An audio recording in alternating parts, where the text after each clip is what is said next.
नमस्कार, आप देख रहे हैं 4 टीवी और आपके साथ मैं हूं प्रियंका सिंह। हमारे इस खास बुलेटिन में आप सभी का एक बार फिर से बेहद स्वागत है। बुलेटिन का आगाज करेंगे बड़ी खबर के साथ। बड़ी और अहम जानकारी हम आपके साथ साझा कर रहे हैं। प्रधानमंत्री नरेंद्र मोदी जवानों को संबोधित करेंगे। बड़ी अपडेट सामने निकल करके आ रही है। 3:30 बजे के करीब पीएम मोदी संबोधित करेंगे। जवानों का जो है उत्साह बढ़ाते हुए प्रधानमंत्री नरेंद्र मोदी नजर आएंगे। बड़ी और अहम जानकारी हम आपके साथ साझा कर रहे हैं। आपको बताते हुए चले, पीएम नरेंद्र मोदी कल पूरे देश को राष्ट्र के नाम उनका संबोधन रहा और आज जवानों को लेकर ये बड़ी खबर सामने आ रही है। जवानों का उत्साह बढ़ाने के लिए प्रधानमंत्री नरेंद्र मोदी आज खास संबोधन देने वाले हैं।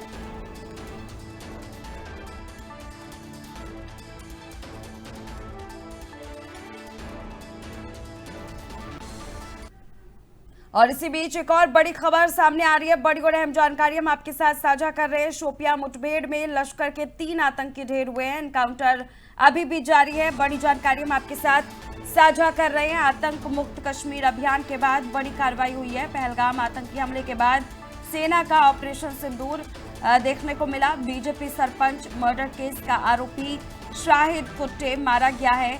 एलईटी कैट सी आतंकी अदनान डार की भी पहचान हुई है। एक आतंकी की पहचान अभी बाकी है। सुरक्षा बलों की कार्रवाई लगातार जारी है। गैर स्थानीय मजदूरों की हत्या में शामिल था अदनान। बड़ी जानकारी हम आपके साथ साझा कर रहे हैं। खुफिया इनपुट से बड़ा खुलासा हुआ है। जम्मू कश्मीर के सीमावर्ती इलाकों में अब भी सतर्कता बरती जा रही है।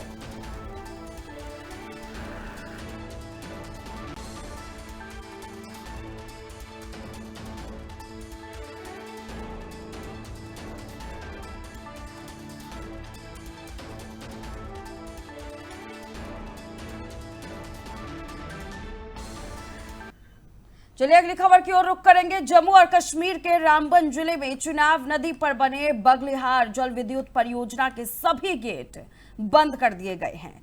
अधिकारियों के मुताबिक ये निर्णय सुरक्षा और पर्यावरण कारणों से लिया गया है। बांध के गेट बंद होने से जल स्तर में बदलाव हो सकता है, लेकिन परियोजना अधिकारियों का कहना है कि सभी सुरक्षा उपायों का पालन किया गया है और स्थिति पर करीबी निगरानी रखी जा रही है।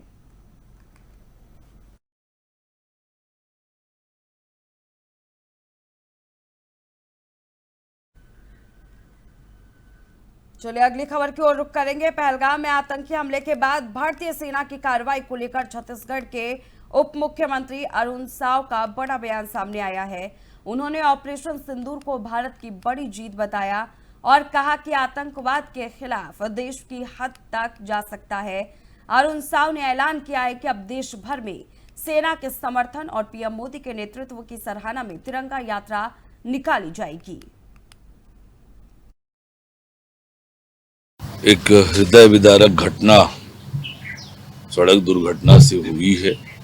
13 लोगों के निधन का समाचार है। अत्यंत हृदय विदारक घटना है। मैं सभी मृतकों के प्रति अपनी श्रद्धांजलि अर्पित करता हूं, परिजनों के प्रति सहानुभूति प्रकट करता हूं। घटना की जांच होगी। जांच के बाद जो भी दोषी पाया जाएगा कड़ी कार्यवाही होगी। माननीय मुख्यमंत्री जी लगातार संपर्क में हैं। पीड़ित परिवार को हर संभव मदद भी। चलिए अगली खबर की ओर रुख करेंगे। दिल्ली से राजस्थान के पूर्व मुख्यमंत्री और कांग्रेस नेता अशोक गहलोत ने केंद्र सरकार के अचानक सीज फायर निर्णय पर सवाल उठाए हैं। गहलोत ने कहा है कि देश इस सीज फायर को नहीं समझ पा रहा है। उन्होंने आगे कहा कि भारत की सेना ने हमेशा शानदार कार्य किया है और सरकार की चुप्पी ने डोनाल्ड ट्रंप के हौसले को बढ़ा दिया।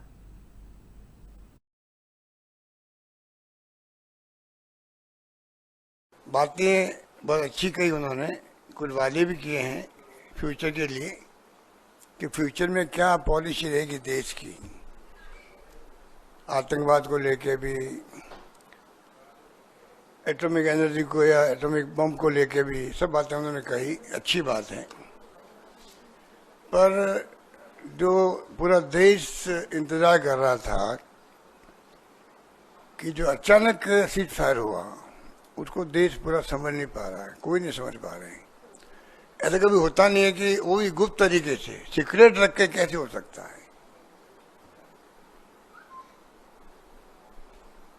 पब्लिक डोमेन में बात आती है भाई कि हम चर्चा कर रहे हैं कि युद्ध कैसे रुके। हम भी नहीं चाहते युद्ध करना, क्योंकि सबसे अच्छा काम सेना ने ये किया, जिनको हम सब सलाम करते हैं।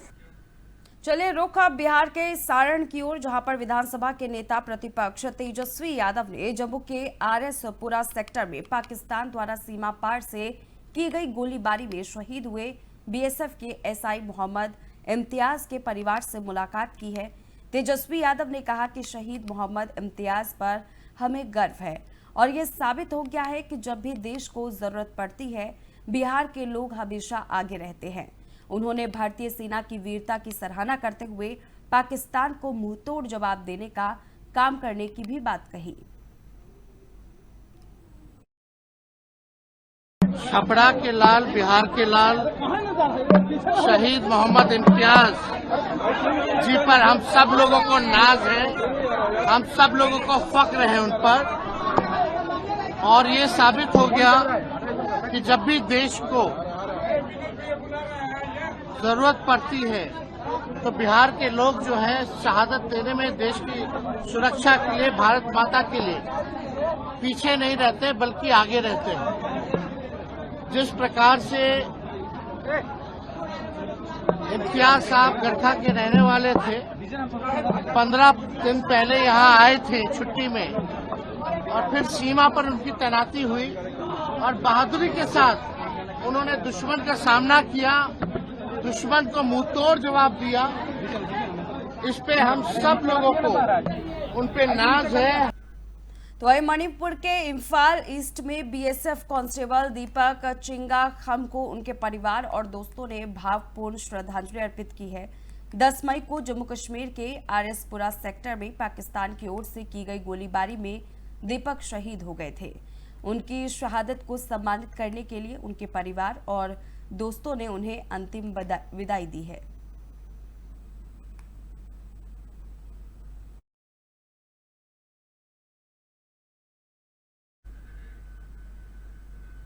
और वहीं बुलंदशहर के रिद्धिमा सिंह ने अपनी कड़ी मेहनत और लगन से 99.6% अंक प्राप्त कर जिला टॉप किया है।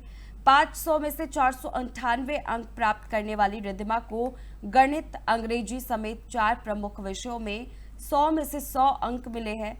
वहीं हिस्ट्री में 100 में से 98 अंक प्राप्त कर रिद्धिमा ने अपने परिवार और स्कूल को गर्व महसूस कराया है।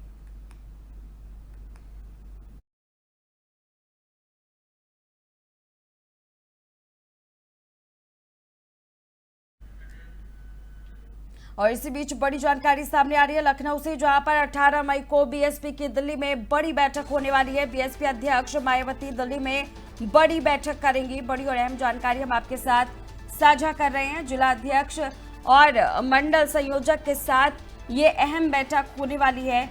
2027 चुनाव को लेकर रणनीति बनाई जाएगी। मायावती भाईचारा सम्मेलन की प्रगति की भी जानकारी लेंगी। बड़ी और अहम जानकारी हम आपके साथ साझा कर रही हैं।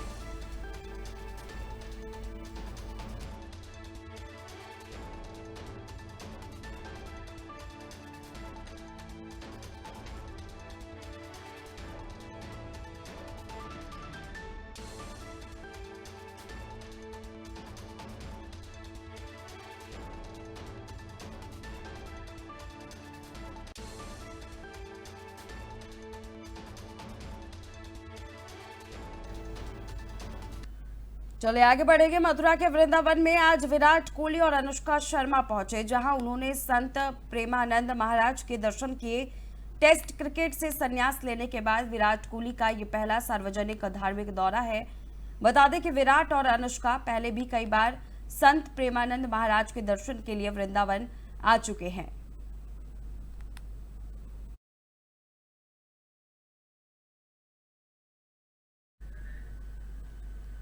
बड़ी जानकारी लखनऊ से सामने आ रही है। घरेलू महिलाएं बनेंगी खाद्य उद्यमी, एक बार फिर महिलाएं पेश करेंगी नई मिसाल। बड़ी और अहम जानकारी हम आपके साथ साझा कर रहे हैं। आपको बताते हुए चले एक बार फिर महिलाएं पेश करेंगी नई मिसाल। खाद्य उद्यमी बनकर दिखाएंगी आत्मनिर्भरता का रास्ता। सूक्ष्म खाद्य उद्योग होंगे आधुनिक तकनीक से लैस। उद्यमियों को मिलेगा अत्याधुनिक प्रशिक्षण। पीएम सूक्ष्म खाद्य उद्योग उन्नयन योजना के तहत 121 करोड़ रुपए स्वीकृत किए गए हैं। बड़ी और अहम जानकारी हम आपके साथ साझा कर रहे हैं।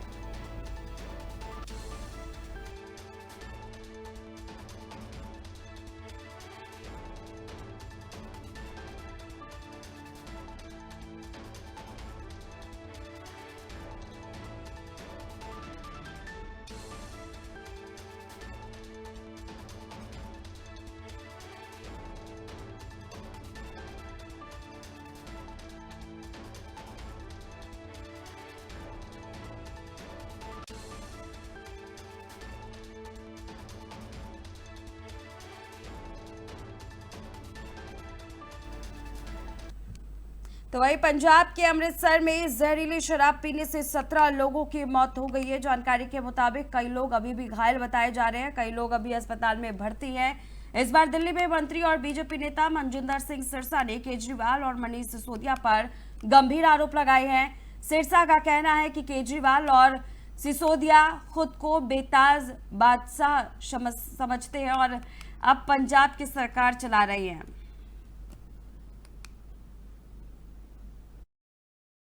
शराब पीकर लगभग 16 से ज्यादा लोग अब तक मर चुके हैं और कई अभी अस्पतालों में अपनी मौत की लड़ाई लड़ रहे हैं। अरविंद केजरीवाल और मनीष सिसोदिया जो अपने आप को अनक्राउंड किंग बनाकर बैठे हैं, ये कल की ही फोटो है। मनीष सिसोदिया एज मुख्यमंत्री बनकर पंजाब भवन में मीटिंग ले रहे हैं। देखिए, एक हारा हुआ एमएलए जिसको दिल्ली के लोगों ने हराकर भेजा भगौड़ा दिल्ली से, जो वो पंजाब में मुख्यमंत्री के रूप में बैठकर मनीष सिसोदिया अनकॉन्स्टिट्यूशनली इस बैठक को ले रहे हैं। ये साबित करता है कि पंजाब की सत्ता को चलाने का काम अरविंद केजरीवाल और मनीष सिसोदिया जी कर रहे हैं। शराब जो दिल्ली में घोटाला था, शराब घोटाला दिल्ली में सैकड़ों करोड़ रुपया लेने के लिए पॉलिसियां बनाई गई, वही काम अब पंजाब में किया गया है। जो सैकड़ों करोड़ रुपया शराब के तस्करों से लिया गया था, आज पंजाब उसके खामियाजा भुगत रहा है और इस आदमी के कारण, मनीष सिसोदिया और अरविंद केजरीवाल के कारण पंजाब के। तो वही ग्रेटर नोएडा के थाना दनकौर क्षेत्र के मंडी श्यामनगर से सरेआम अज्ञात बाइक सवारों ने 21 वर्षीय विशाल को गोली मार दी है।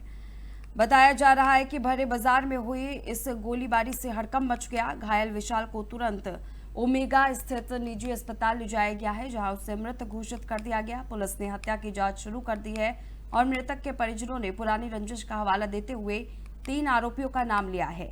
पुलिस ने एक आरोपी विपिन को गिरफ्तार कर लिया है, जबकि अन्य 3 आरोपियों की तलाश जारी है।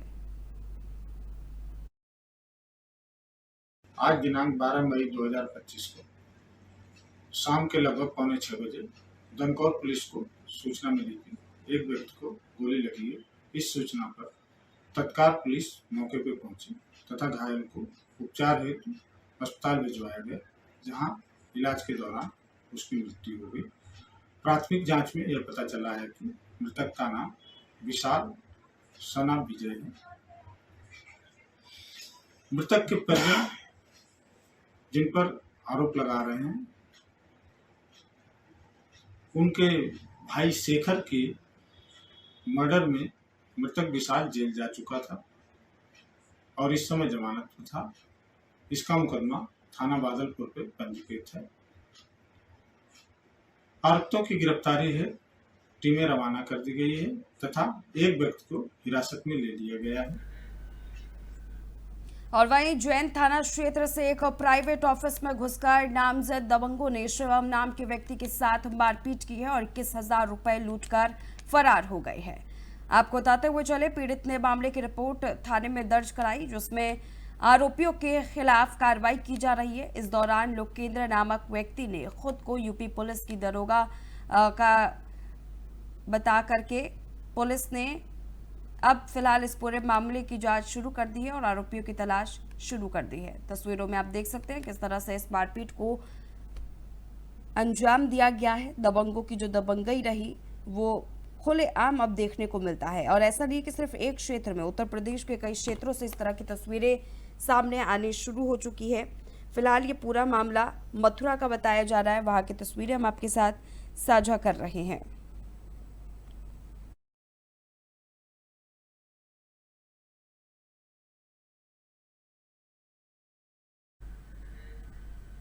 और वहीं ऑपरेशन सिंदूर पर सेना ने देश को बड़ी जानकारी दी है। प्रेस कॉन्फ्रेंस में डीजीएमओ और वायुसेना के वरिष्ठ अधिकारियों ने बताया कि भारत ने आतंक के खिलाफ सर्जिकल नहीं बल्कि निर्णायक हमला किया है। यह पूरी तरह योजनाबद्ध और रणनीतिक कार्रवाई थी। सेना ने पाकिस्तान में मौजूद लश्कर-ए-तैयबा और जैश-ए-मोहम्मद के 9 आतंकी कैंपों को ध्वस्त किया है। मुरीदके और बहावलपुर जैसे इलाकों में हुए इन हमलों में करीब 100 आतंकवादी मारे गए हैं, जिनमें टॉप कमांडर यूसुफ अजहर, मुदस्सर खास और हाफिज जमील भी शामिल हैं। रिपोर्ट देखिए। एयर मार्शल ए के भारती डीजी एयर ऑपरेशन और डीजीएमओ ने प्रेस कॉन्फ्रेंस कर देश को भरोसा दिलाया कि ऑपरेशन सिंदूर पूरी तरह सफल रहा। सेना ने बताया कि आतंकियों के 9 ट्रेनिंग कैंप्स को ध्वस्त किया गया है और करीब 100 आतंकवादी मार गिराए हैं। इनमें जैश के सरगना मसूद अजहर का करीबी यूसुफ अजहर और लश्कर के टॉप कमांडर मुदस्सर खास, हाफिज जमील शामिल है। उन्होंने बताया कि हमारा निशाना साफ था, सिर्फ आतंकवाद। हमने पाकिस्तानी नागरिकों या आम ठिकानों को कोई नुकसान नहीं पहुंचाया। ऑपरेशन सटीक और सोच समझकर किया गया। आगे उन्होंने कहा कि मुरीदके और बहावलपुर जैसे शहरों में मौजूद आतंकी ट्रेनिंग कैंप पूरी तरह तबाह कर दिए गए। इन इलाकों में लश्कर और जैश के अड्डे सालों से काम कर रहे थे। वायुसेना ने 4 मिसाइलें गिराकर मुरीदके के टॉप ट्रेनिंग कैंप को जमींदोज कर दिया। एयर मार्शल के अनुसार हमारा मकसद आतंकियों को चुन चुन कर खत्म करना था और हमने वही किया। सेना ने बताया कि पाकिस्तान की सेना ने अपने कई एयरबेस, खासकर चकलाला एयरबेस को आतंकियों की गतिविधियों के लिए इस्तेमाल किया और इसी वजह से उसे भी निशाना बनाया गया, पूरी तरह नष्ट कर दिया गया। पाकिस्तान के 3 बड़े रडार सिस्टम भी इस कार्रवाई में ध्वस्त कर दिए गए। भारत की ये कार्रवाई सिर्फ सैन्य नहीं, रणनीतिक भी थी, क्योंकि पहली बार भारत ने पाक की एयरबेस और रडार सिस्टम को निशाना बनाकर यह संदेश दिया कि अगर हमला आतंकियों से होगा तो जवाब देश के सैन्य आधारों तक पहुंचेगा। सेना ने यह भी खुलासा किया कि 9 मई की रात भारत और पाकिस्तान की सेना के बीच भीषण मुकाबला हुआ। इसमें पाकिस्तान के 35 से 40 सैनिक मारे गए और जवाबी कार्रवाई में पाकिस्तान के 8 अहम सैन्य ठिकानों को तबाह कर दिया गया। आगे डीजीएमओ ने बताया कि पाकिस्तान की ओर से लगातार संपर्क साधा जा रहा है। बीते दिन पाकिस्तान के डीजीएमओ ने खुद डर के मारे बात करने की पेशकश की और भारत ने साफ किया कि अगर पाकिस्तान ने सीज फायर तोड़ा तो जवाब पहले से भी ज्यादा तगड़ा होगा। वहीं भारत और पाकिस्तान के बीच डीजीएमओ स्तर की बैठक सोमवार को होना है। वहीं भारत ने साफ कह दिया है कि हर उल्लंघन का करारा जवाब दिया जाएगा। तो कुल मिलाकर सेना की रणनीति स्पष्ट है। शांति अगर पाकिस्तान चाहता है तो कार्रवाई बंद करे, वरना भारत की पूरी तैयारी है। ऑपरेशन सिंदूर सिर्फ जवाबी कार्रवाई नहीं थी, यह पाकिस्तान को चेतावनी भी थी। आतंक के साथ खड़ा रहोगे तो नतीजा भुगतोगे। अब पूरी दुनिया देख रही है कि भारत आतंकवाद को लेकर कितना गंभीर है और ये भी देख रही है कि अब भारत केवल बयान नहीं देता, जवाब भी देता।